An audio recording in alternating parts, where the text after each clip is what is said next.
Hey guys, in this video you will see the top 10 reasons why you should learn German.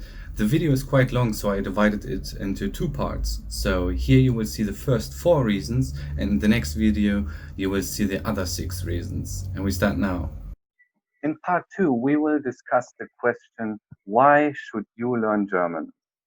First of all, I would like to say that learning a language in general is always good. It doesn't matter which language you learn, but if you decide to learn German, then you will exactly know why German is the right choice for you.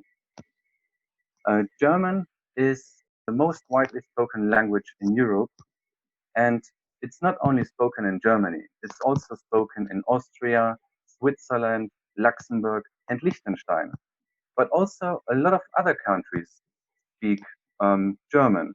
There are so many people in the countries which you can see on the right side, so that there is a large portion of the population who are speaking German. For example, northern Italy, eastern Belgium, the Netherlands, Denmark, eastern France, and so on. You can see the list. This is so much, and this is a quite big number. And if you want to learn German, you should maybe also know that there are different dialects. For example, here on the left picture, you can see that in the northern part, they speak Low German, or it's also called Flat German. In German, we say Plattdeutsch. And High German is mostly spoken in the middle area of German to the south.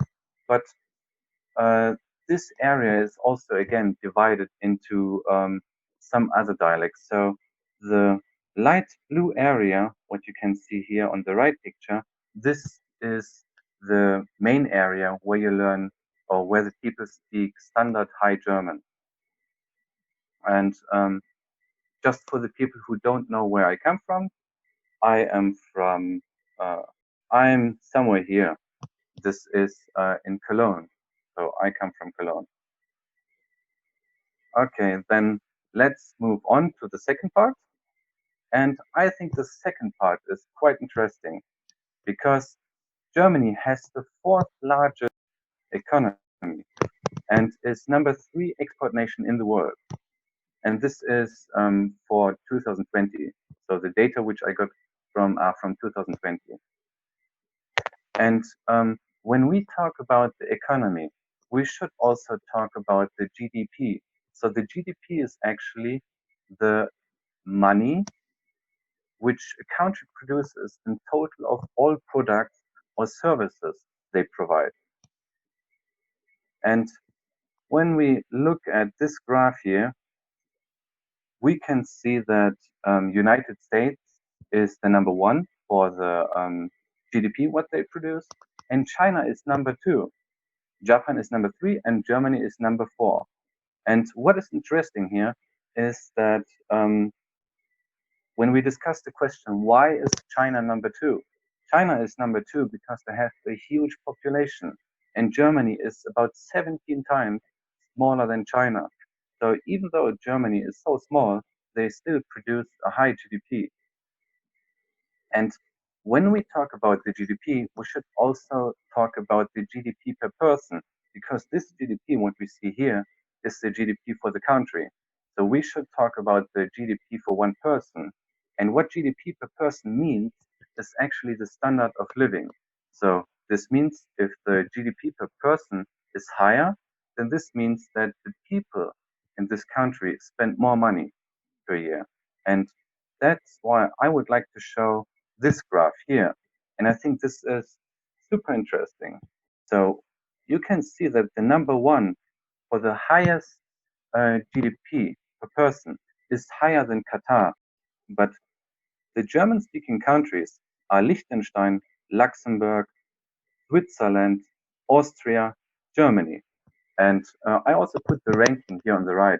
So you can see Liechtenstein is number 1, Luxembourg is number 2, Switzerland is number 3, Austria is number 11, and Germany is number 19. What I want to show you is that the German language is quite powerful when we are talking about the economy. And before we saw that China is the second, is ranked as the second for the GDP. But here, when we talk about the GDP per person, China is no longer on the second place. And maybe a short information, me and also yourself, we are learning Chinese. And I think this is also a reason why we learn Chinese is because we know that the GDP is very important when you learn a language. So you can see that China is booming. But for this class, we focus on the German language. Okay.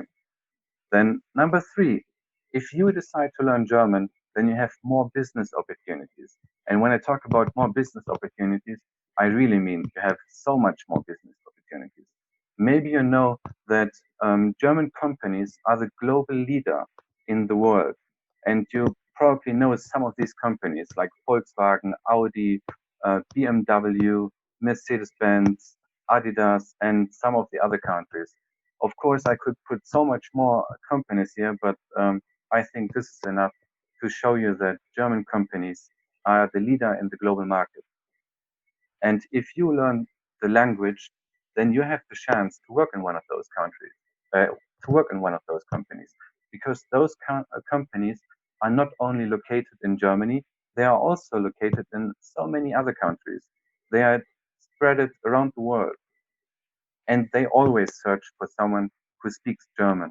Of course, if there are two applicants and one of them speaks German, they prefer the one who speaks German because this is a German company and the language in this company is often also spoken German, not only English.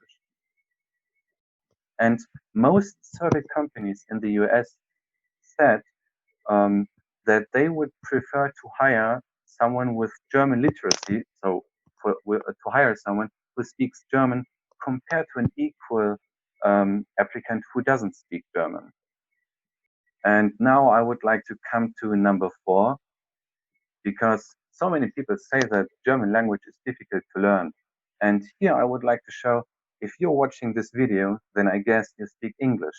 And then you will find out that the German language and the English language have so many similarities because German and English share the same Germanic root. So there's thousands of words which are very closely related. And here I have a list for some examples. For example, we have water. In English, it's Wasser. And then we have Chin. In German, it's Kind. And we have father. Father in German is Vater. So the pronunciation is already a bit similar. And there are so many words which almost look totally the same. For example, we have here some months. January is Januar. February is Februar. And so on. The whole list continues until December. And you can also see that April in German is written in the same way. So it's April. So if you speak the English language, then you know already almost all of the letters. So the only thing what you need to learn in addition are mutated vowels like ä, ö, and ü. Later we will come to practice for the pronunciation. And we also have, sorry, I made a mistake here. And German has also a fancy German S. I don't know why we have this S, but the German language has this S, and it's pronounced as S. And we will learn that later in the part where we talk about the German alphabet.